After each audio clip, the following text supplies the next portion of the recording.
coming. We've had quite a lot of cancellations due to weather, so it's quality rather than quantity today.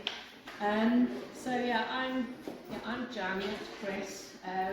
We have a mobile gallery called Caravan Gallery, which isn't with us today. I think it would have just blown into outer space today, wouldn't it? We started that in the year 2000, and it was meant to be for a weekend project to celebrate the millennium. And the idea of making the Caravan Gallery was to take art to where people are and to be really accessible and to have a social space on wheels. And at the time we were making a lot of artwork, drawing and collage photography, all about leisure and Britain especially, and just weird and wonderful things people do. So it's a bit like being anthropologists with a camera, I suppose. So we've been photographing since forever really, but in earnest since 2000. So this exhibition here is a collection of some of our favourite images. They date, the earliest one I think is the infamous shell-suit dog, which is here, which was taken in 2000. The quality isn't fantastic because that was on the early digital camera. But what we're really interested in, you know, the exhibition is called Extraordinary because we find just ordinary everyday life is anything but ordinary. Very often it's extraordinary. And it's just about noticing details, and these pictures, I think they raise a lot of questions. Sometimes you don't know what you're looking at, but you kind of, you know, we like the idea of working with poets and writers, whatever, so they maybe can come up with stories of what's going on. And as part of that, we were noticing everywhere we went that you got a generic postcard with a flower bed on it or something like that, which didn't really represent the place very well. So we started making our own postcards very early on. We've now got 300 or so on our website.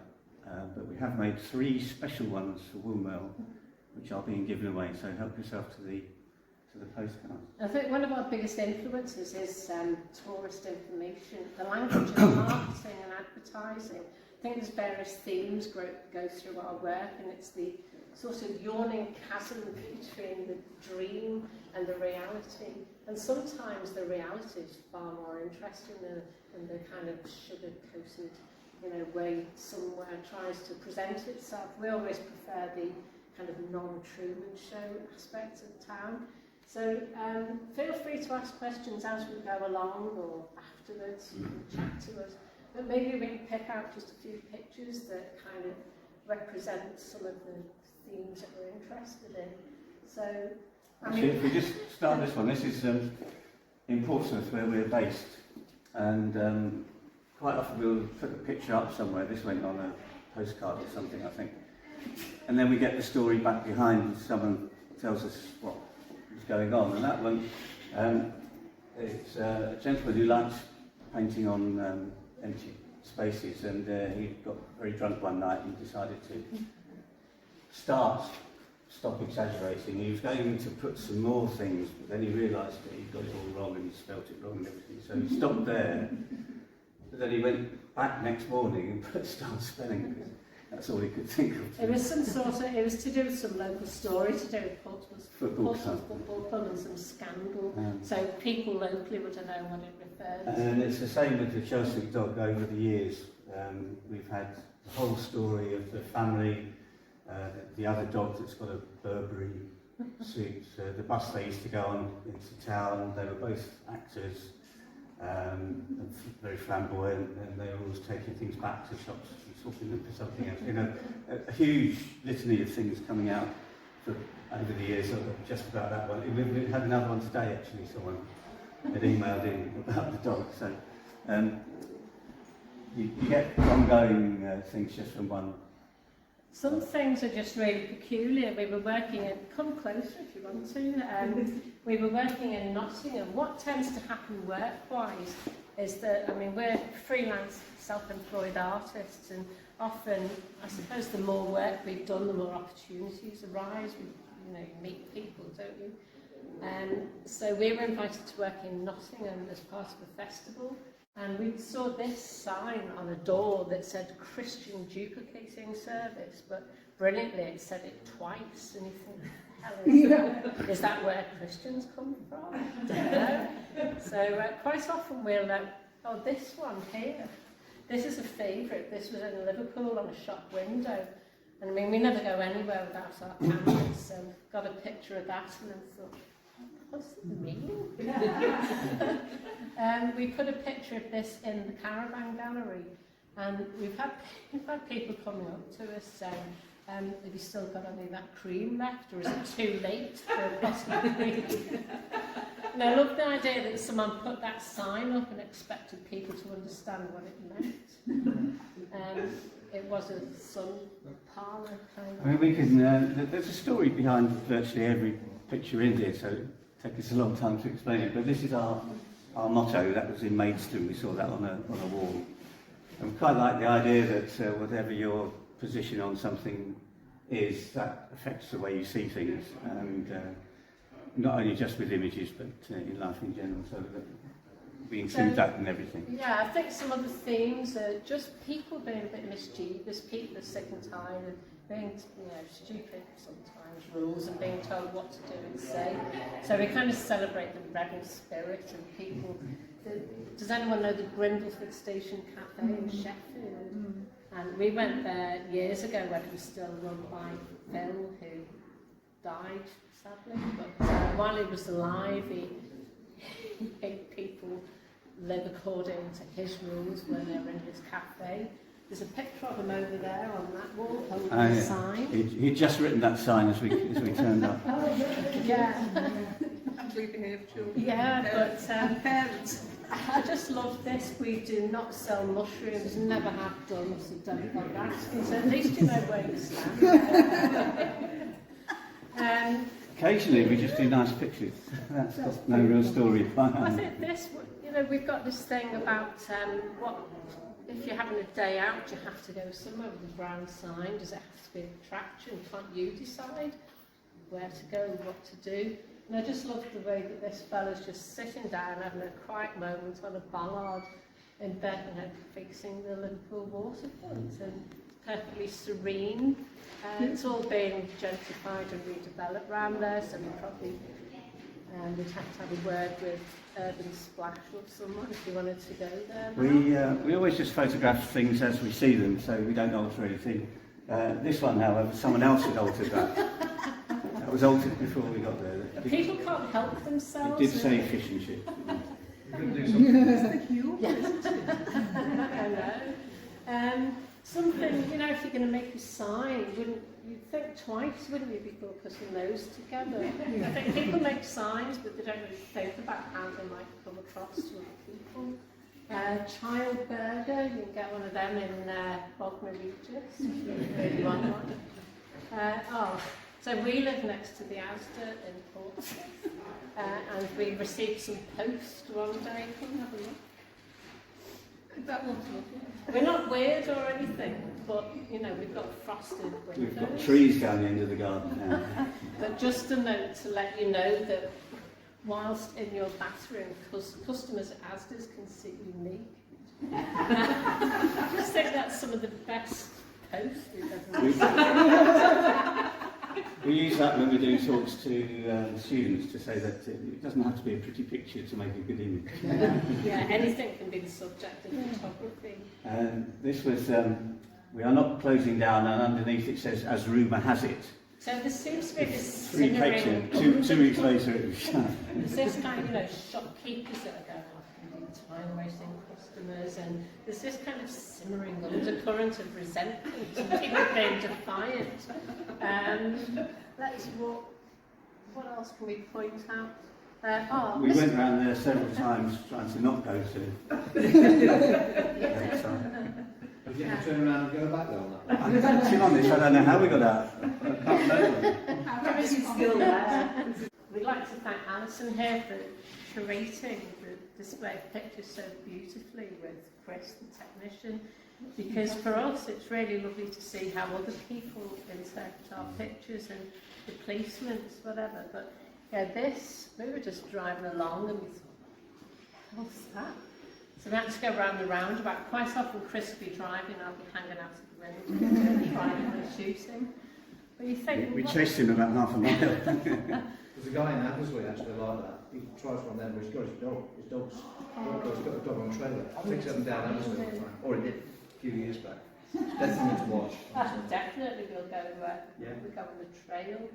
But you think, you know, what's going on here? Is he just slightly eccentric, or is he being just totally practical?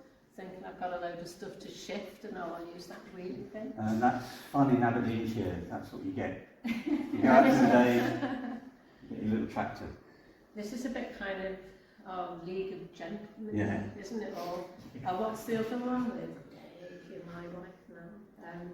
That is that. That is, yeah.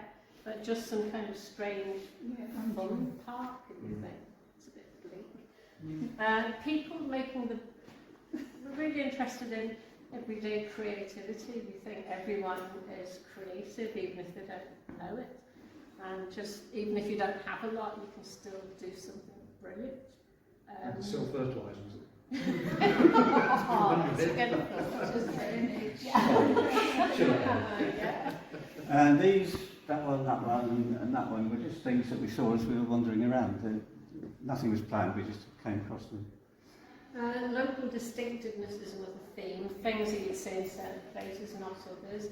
And when we're travelling around with the Caravan Gallery, and that's usually because we've been invited to do a project which involves spending time in the place and getting to know it, meeting the people there, just learning about it.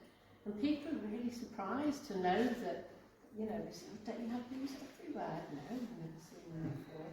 The number of words for like bread roll, like carb batch, nudges, all sorts of things. In the corner there's some pies with beans on top. That's something we found in Edinburgh. We've never seen them anywhere else. We've had Spanish people saying, why did you have beans with cream? So no, it's not cream, it's mashed potato. You get a free fly with that as well.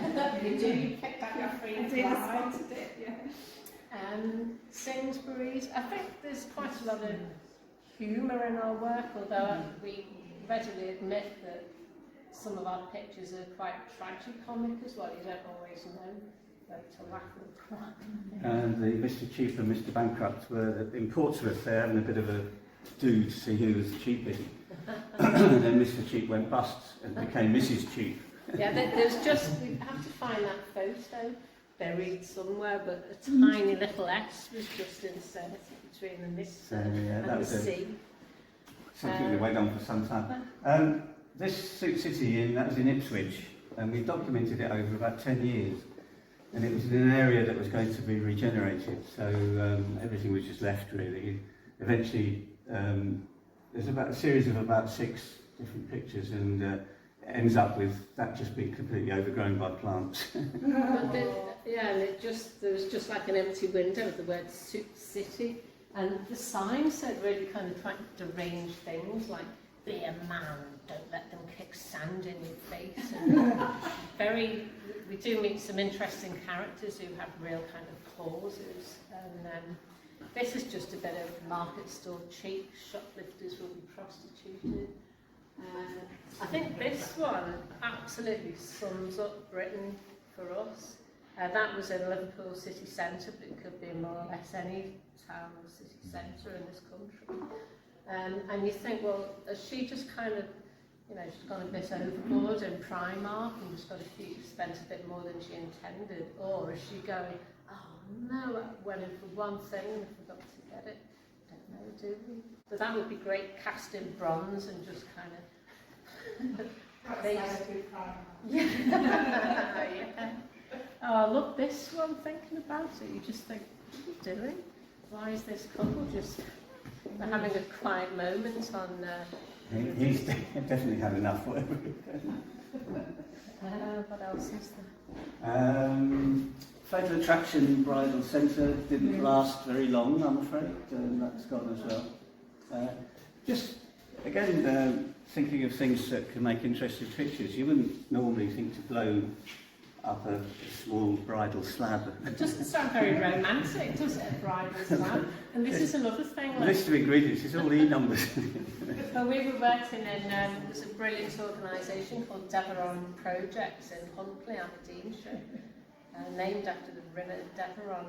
And we've done quite a lot of work there over the years. And I suppose a bridal slab is if you don't have a whole wedding cake, just get a slab is only about that big. But you think, well, if it contains all this, you don't really want to publicise it, do you?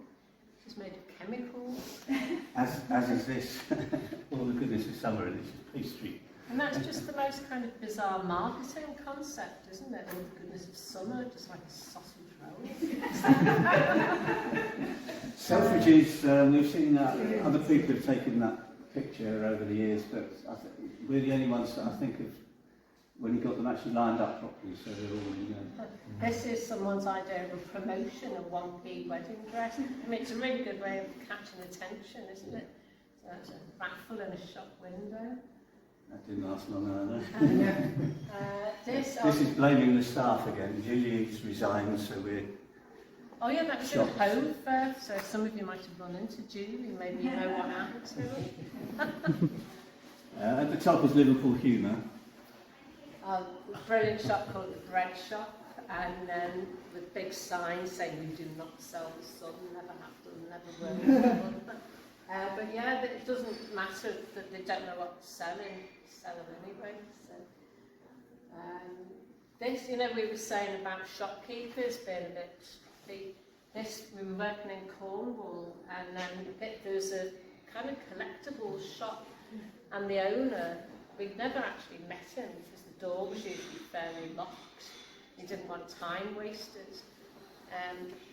But yeah, I love this sign. It's just, you can feel the seething rage when he's kind of writing it. It's saying, please don't be shocked by the price of antiques as you stand in your £150 trainers that is 6 months away from the bin.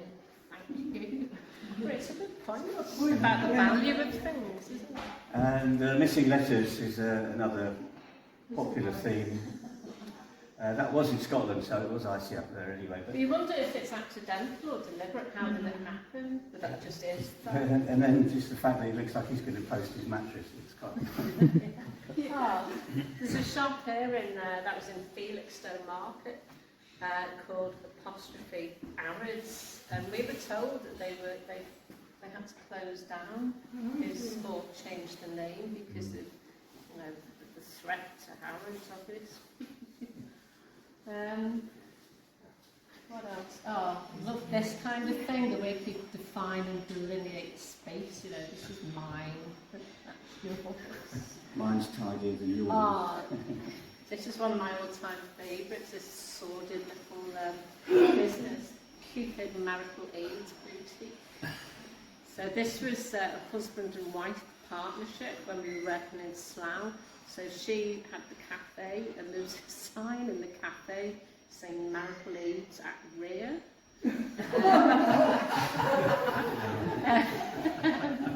So I love the way it says no smoking, but just the fact they call it a boutique's a bit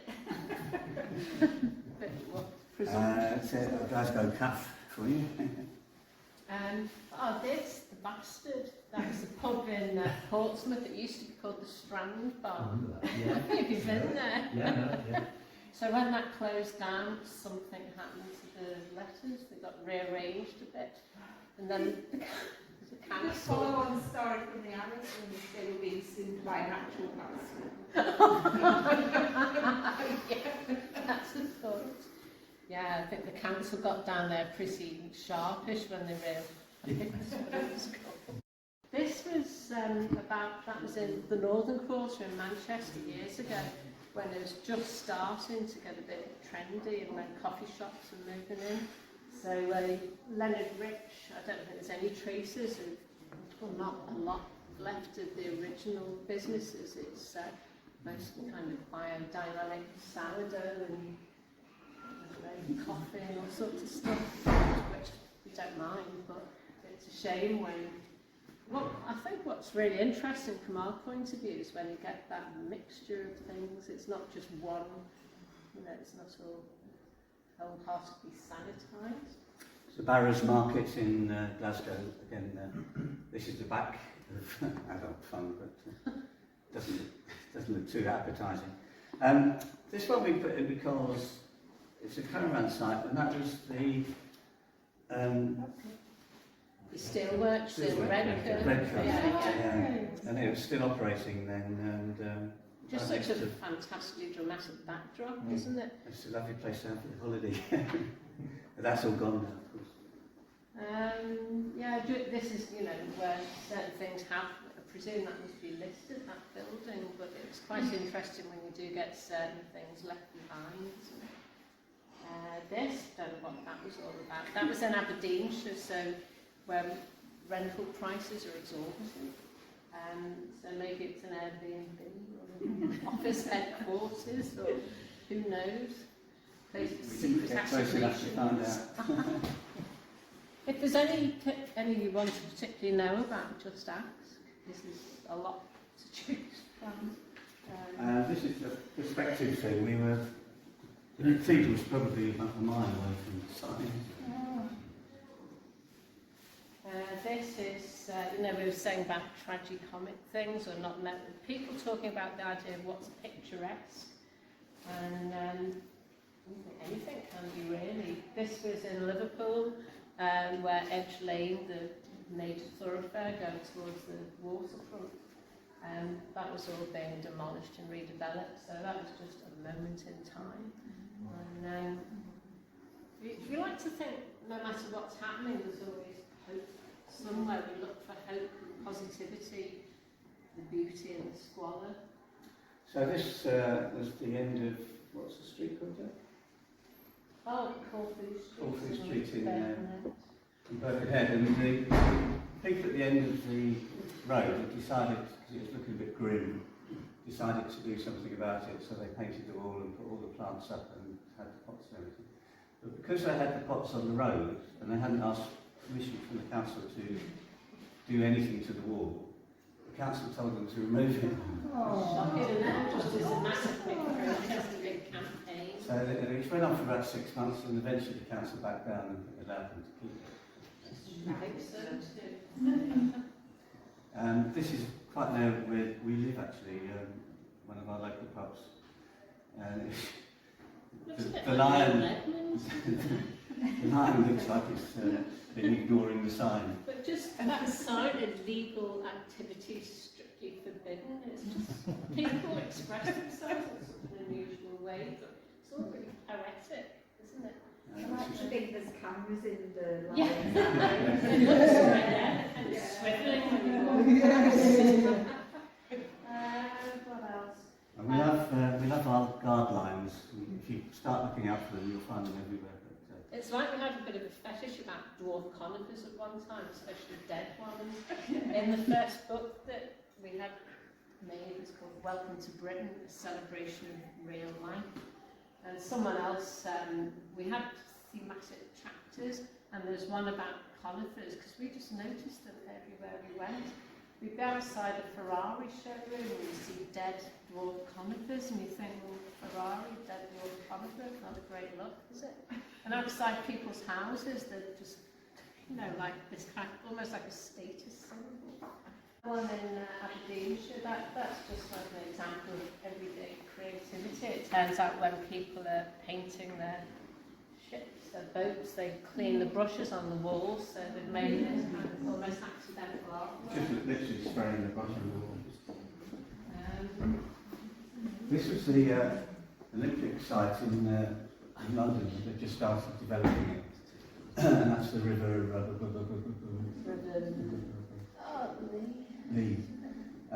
These are just people having fun. Made homemade coracles and they're just having races across the river. That's Dr. Hotfinger's Dr. K. We made quite a, we were working in Liverpool St Anne's, we did a project there, and he came and performed at one of our celebrations. So it was quite a smooth talk, and Dr. Hotfinger's talking. This is in that newsagent's window in Wixter, where this fella's looking for love. But like you, Liz, yesterday said, I think he's more interested in the car than fun with any woman. He's not bothered about hair. If you're thinking of applying, I've changed the number.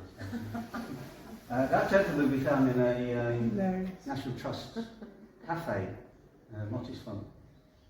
And I just walked around the back of him and saw that, and I thought, well, I could have really find out the story, so we actually asked him if we could take the pictures, and he was very happy, but he'd just retired, and he'd been planning that for his retirement present to himself. You've probably been something like, I don't know, Yeah, it was a very insurance. normal, responsible job. That's, it's hard to imagine a scene like this now. Have you ever been into the sort of pub where they have one of these photo boards of what the regulars get up to? I mean, that's just beyond sordid, isn't it? That was somewhere near Thetford. Do you want to go? Okay, But, no social distancing there, but that was quite a while ago. Oh, look, this was the first one to go up. This is Speedo Derek, apparently. We've been invited to take Caravan Gallery to the festival in Ramsgate. So our normal thing is we just walk around, photograph, just kind of get the feel of the place. And then we went, ooh, those sunbathers next to the toilets. And I get a picture of them. And when people are doing this kind of thing, we wouldn't ask them to pose, and we think it's fair enough just to take the picture, because if we have to look at that, We were across the other side of the road. You can see there's a road there and a car just coming past, so it was a bit of a zoom shot. But the crazy thing was there was a beach opposite where they Could have said. yeah, where it might have been less, well, a bit less fragrant, should we say. Yeah. And maybe that's a real sun trap, and you know, they can just nip in and relieve themselves when they need to. But we put this picture up on the wall in the caravan in Ramsgate, and some bloke just said, yeah, that's Derek, Speedo Derek they call him, and he's always there. This is the Margate car park sunbather. And again, there's the most beautiful beach in Margate, but for whatever reason, he preferred the privacy of his own little sheltered corner next to Dreamland. There was a whole phase of people winning oversized stuffed things on fairgrounds, and once you've won it, how are you going to get it home? Just look on this. It's like a kind of theatrical thing, isn't it? When there's just things going on and onlookers going like that, and then kind of accidental things happen. This is the same sort of thing with this lady, totally ignoring the fact there's a random castle next to her. This one, we were Jan's birthday actually. We'd been to the New Forest and we were just driving home. And I got about 2 miles down the road from where they are, and I said to Jan, you know, I'm sure I've just seen 2 people in a bath. So we've got to have a look. So we turned around and went back, and the story was they'd been told to take the bath to the tip by one of her parents. So they decided to give it a little last outing and have a party in it. And they invited us to join them. We had a canelade, and it was lovely. This one was, we were working in Herne Bay. I don't know if you've been there. It's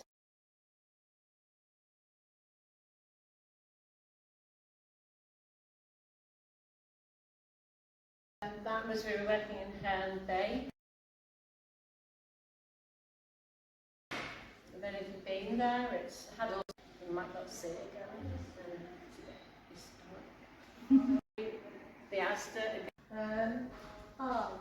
This one was, we were working in Herne Bay. I don't know if you've been there. It's had all sorts of awards for being the best place to live in Britain.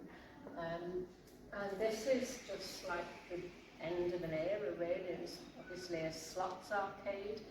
And if we've heard that's gone, it could well be Starbucks or something generic now. So a lot of what we do is capturing a moment in time, or something that you might not see again.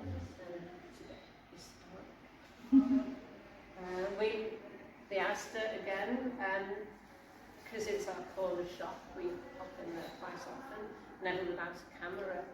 With your clothes on. Yeah, we With do your clothes. get dressed well. Sometimes I have just gone in like a t-shirt with a coat. Well, not. No, I shouldn't go into too much personal detail, but it's just chuck something on, keep a pair of wellies, camera, get to the Asda, and meet people like this. You do a whole exhibition about what goes on in there. This is just, you know, parallel cultures, people doing their different things. Enjoying the same thing in very different ways. Yeah, yeah. This was actually probably I think that's ludicrous. our earliest picture, thinking about it, because it's actually got the Millennium thing on it. You know, we when just loved the idea that in an area that's just full of stones, granite, you can't move the you granite. can't can move you, for these Rachel? stones. They've erected one especially for the Millennium. That's not erected, it's just lying. That just made us laugh for weeks. And so they probably thought I'll stick a plaque on it and charge loads of money. The whole Millennium grant went on that stone. This, you know, because of the, if any of you are familiar with Wombwell, where we've been in 2019, we spent some time doing a residency fair thanks to Gabby, who is over here. Gabby Lees contacted us and asked if we'd like to do some work in the area, and we had a thoroughly brilliant time, and then it was really sad when COVID struck and we couldn't go back.